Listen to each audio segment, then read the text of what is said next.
Yes, ladies and gentlemen, we are scheduled for three 3-minute rounds of action. This is for the Unified Female Atomweight Championship of the World.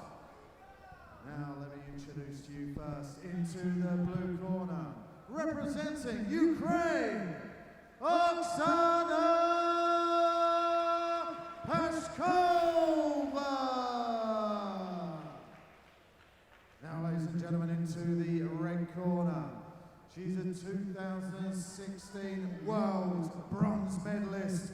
She's a 2-time European Silver Medalist from Romania. It is Raluca Dinescu. Now your referee is Madeline Fagalan. Final instructions. Take a step at all times, listen to my commands. If I say stop, you stop. Touch that. And when that cage door shuts, our first senior bout in the finals of these World Championships. And for Dinescu, is it always the bridesmaid, or will she finally become the bride tonight, Dean? She certainly walked the aisle into the cage here at the IMMAF in Bahrain. Live, bismillah to everybody watching at home in Bahrain TV. But we're seeing Pashkova now work the handiwork, Malcolm. And again, look, this is Dinescu, exactly what she needed to do. Close the distance, work the clinch, use the cage as her friend to get this fight to the ground.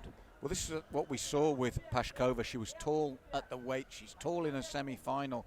And as you said, Dinescu closed that gap very quickly after that punch exchange. Dinescu working the forward pressure now. You can see her legs driving forward, the head underneath the chin of Pashkova.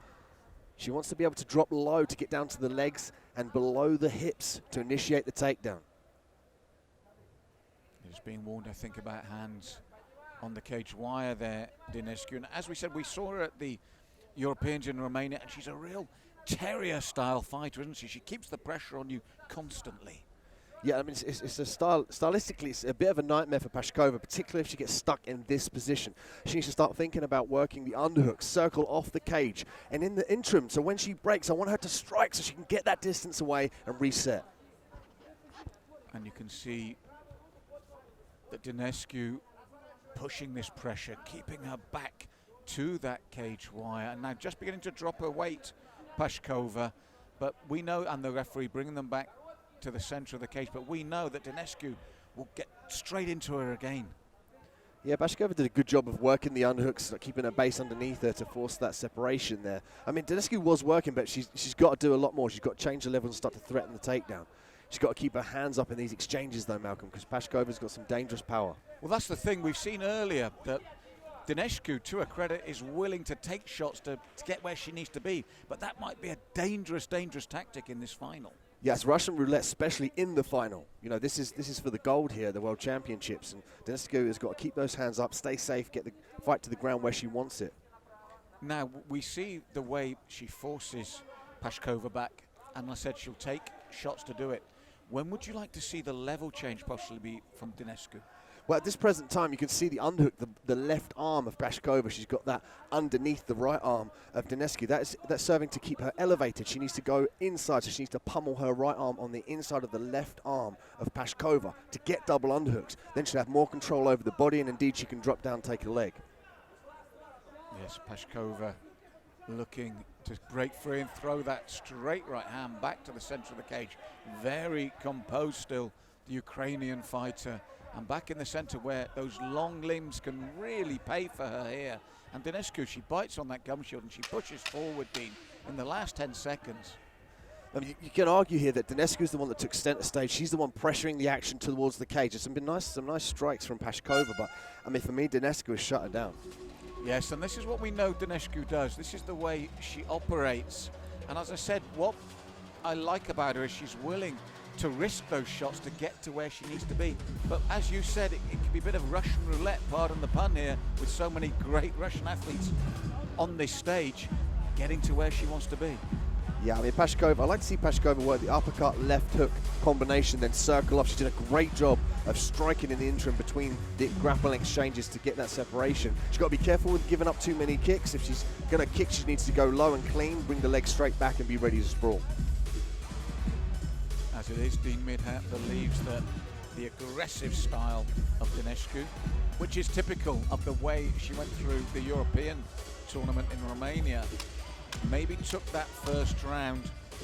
And what we do know is she won't alter her style in the second. That's the way she likes to grind results out.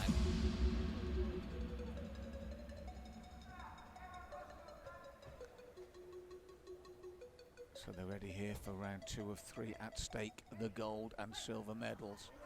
And for Dinescu, as I said, a long-serving servant of this amateur tournament. Gold is so close. Pashkova now did a better job of targeting those hands straight down the pipe, landing straight on the chin, and she moves off beautifully. If she can work these sprawl and brawl tactics, she's going to have some success here, Malcolm. Well, that's what I like. As you said, what she's added to this second round is the movement. Now, for the first time, rather than push her back to the cage, we saw there Dinescu just hint at that level change to go for that single leg. And you can clearly see there the arms inhibiting the takedown, the overhook, which is we call the whizzer, and then the underhook with the left arm of Pashkova. She's done a great job of hiking the opponent up, stopping the level change going down low towards the legs and the hips, and that really stopped the takedown there in that exchange. Yes, and Dinescu felt the power and the accuracy of Pashkova, who is a real threat when they're in the center of that cage there.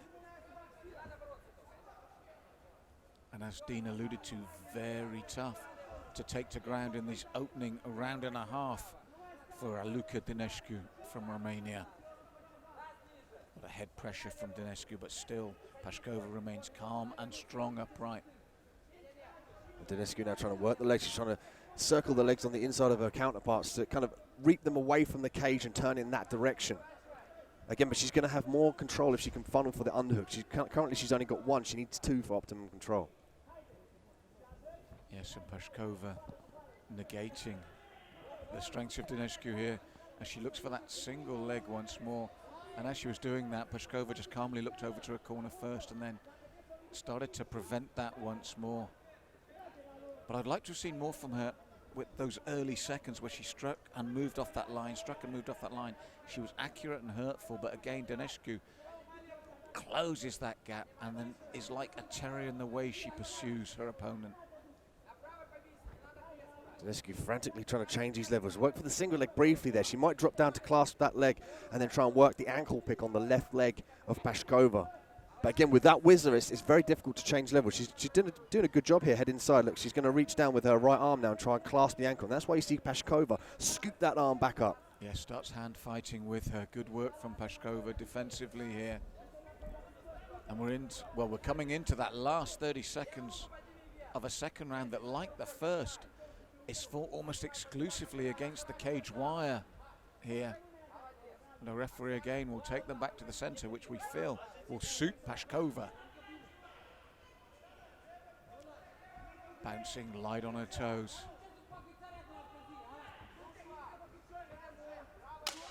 And there's the last 10 seconds. I feel of the two, although Dinescu knows what she's doing boxing, the stronger striker for me is Pashkova when she gets the opportunity, Dean. Yeah, I mean, Pashkova again, sprawl and brawl tactics, but you've got 3 different judges here from potentially 3 different backgrounds. How do they see that? Do they see Dinescu pressuring for the takedown, controlling the center, and controlling the fight up against the cage? Or do they see Pashkova's ability to sprawl and brawl, to strike and actually control Dinescu and stop her taking her down? It is a difficult one, Dean. It's very close indeed in that respect as we go into this third and final round.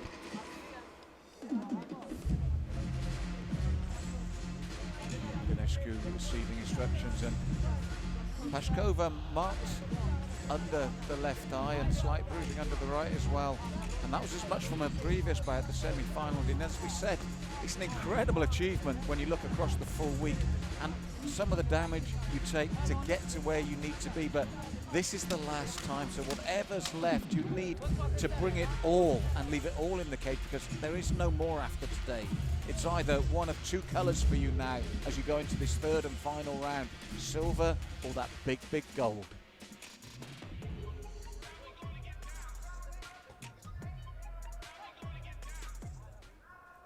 So round 3, and again, Dinescu, the same look, the same intensity, the same desire to get inside, but this time earlier towards the centre, but no, forces the back straight to the cage wire again.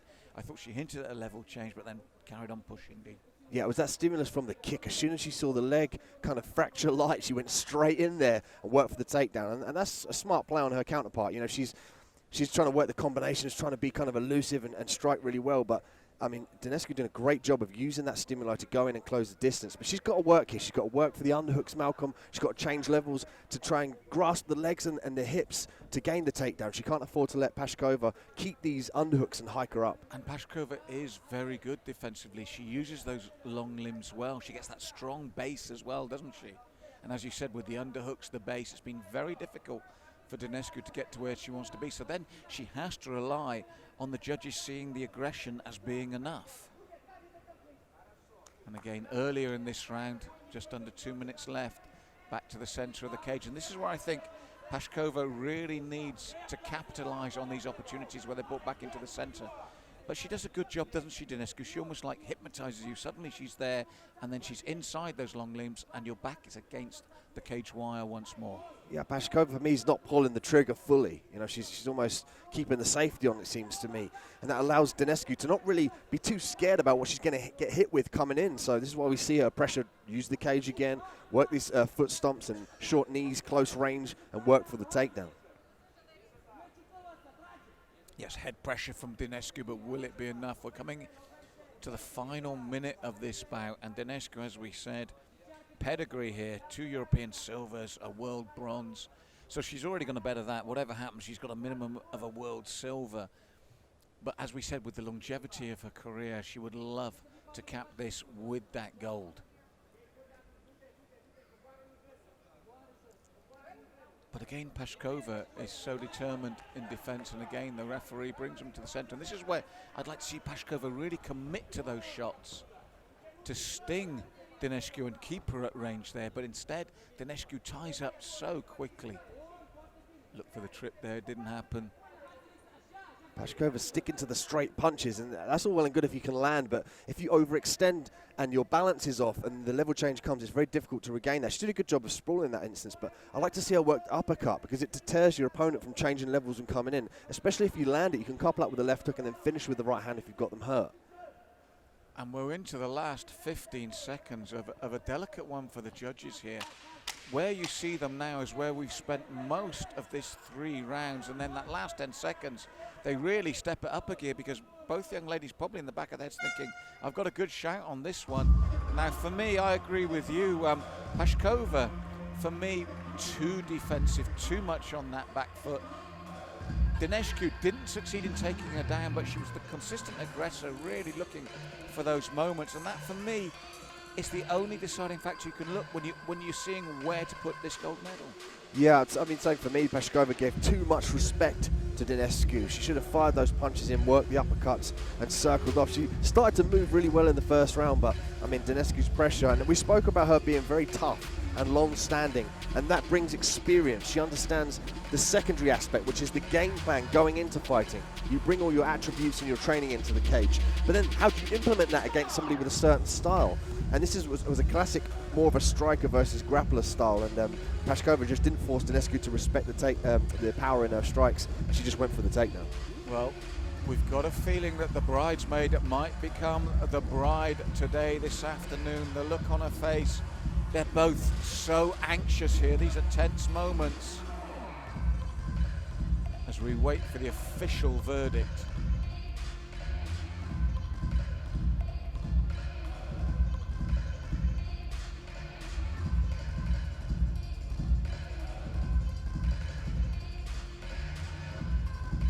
Oh, this is so tense for the two of them with this elongated wait. Here we go.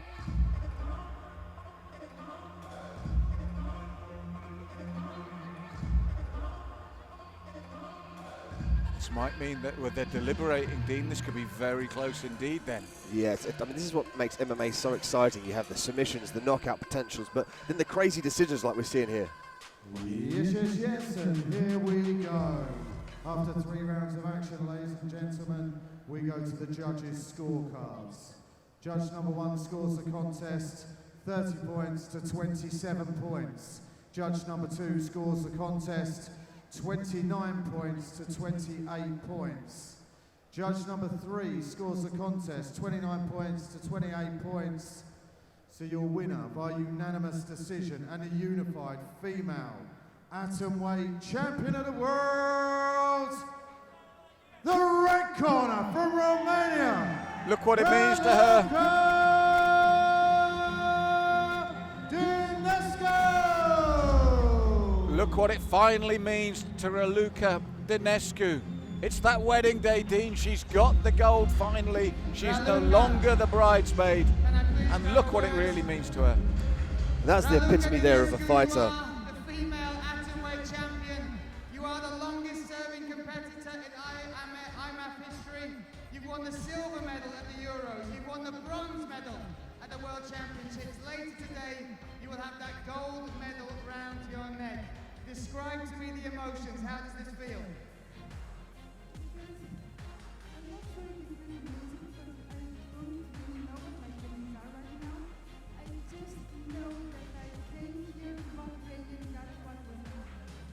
Took what was yours, you made it yours. That gold medal will be around your neck later today. Raluca Dinescu, you are the atomweight world champion. Oh, look what it means to her. This is what, for me, IMMAF is all about. So long in the game, she wins the world title. Avert your eyes to the medal podium. Please welcome to present the medals, the president of the Bahrain Federation, Mr. Khalid Al-Kayyan.